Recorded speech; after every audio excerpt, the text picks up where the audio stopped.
Hello guys, welcome back. আজকে আমরা কথা বলবো আইপিএল এর 6তম ম্যাচ, যেটা কিনা খেলবে রাজস্থান এবং কলকাতা নাইট রাইডার্স। কে জিতবে এই খেলায়? তো চলুন প্রেডিকশন শুরু করি।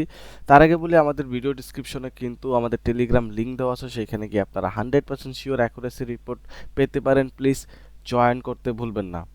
আমরা যদি পুরনো ইতিহাস নিয়ে কথা বলি, এখানে আমরা দেখব রাজস্থান কিন্তু লাস্ট 5 ম্যাচের ভিতরে একটি মাত্র উইন করতে পেরেছে, এবং এইখানে কিন্তু কলকাতা লাস্ট 5টি ম্যাচের ভিতরে 4টি উইন করেছে, একটি হেরেছে। এটাই কিন্তু তাদের রিসেন্ট পারফরমেন্সের একটা তরিকা বোঝার জন্য যে রাজস্থানের এবং কলকাতার অবস্থা কি।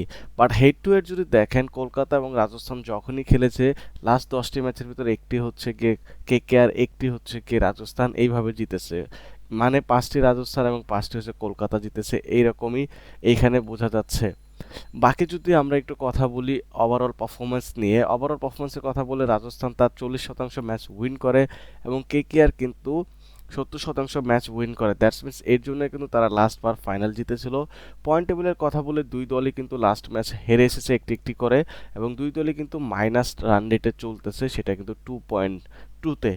এখন যদি আমরা আরেকটু কথা বলি, সেটা হচ্ছে মাঠ নিয়ে। গুয়াহাটি কিন্তু রাজস্থানের সেকেন্ড হোম গ্রাউন্ড, সো এইখানে রাজস্থানের একটু বেশি চান্স থাকবে খেলার। এখানে 180 অ্যাভারেজ রান থাকে, তার মানে এখানে আমরা হাই স্কোরিং ম্যাচ আবারও দেখতে যাব, যেখানে 210, 20 বা 250 রানের একটা স্কোর হবে। আর এইখানে কিন্তু বল যারা আগে করে তারা বেশিরভাগ ম্যাচ জিতে, এবং এখানে স্পেসার এবং স্পিনার দুজনেরই কিন্তু সমান সমান উইকেট নিয়ে থাকে।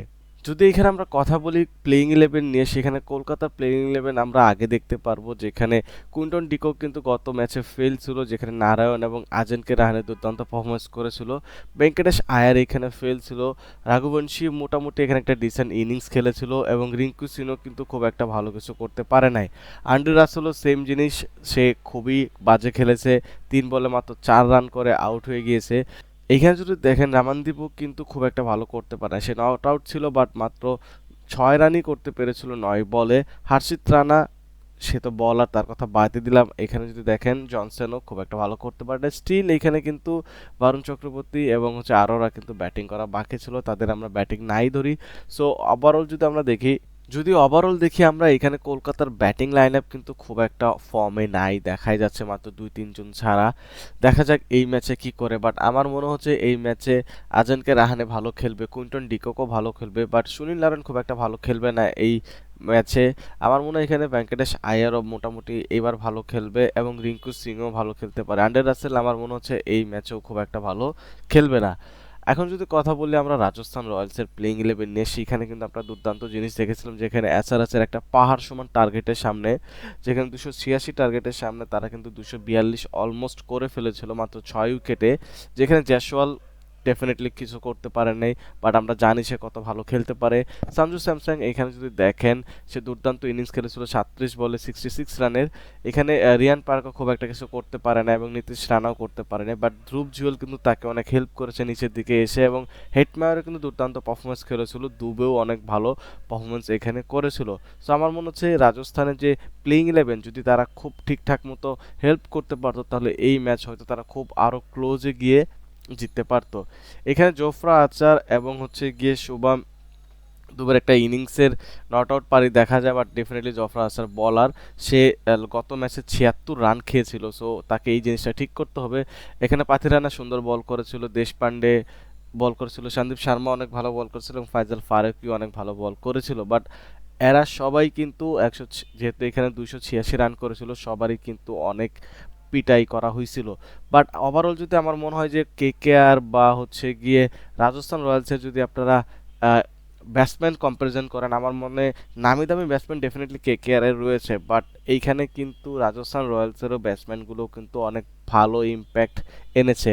সো দুই দলেরই আমার মনে হয় যে ব্যাটিং লাইন আপ সিমিলারই থাকবে, বাট বোলিং লাইন আপের দিক দিয়ে এখানে কিন্তু ডেফিনেটলি রাজস্থান রয়্যালসের বোলিং লাইন আপ অনেক বেটার থাকবে।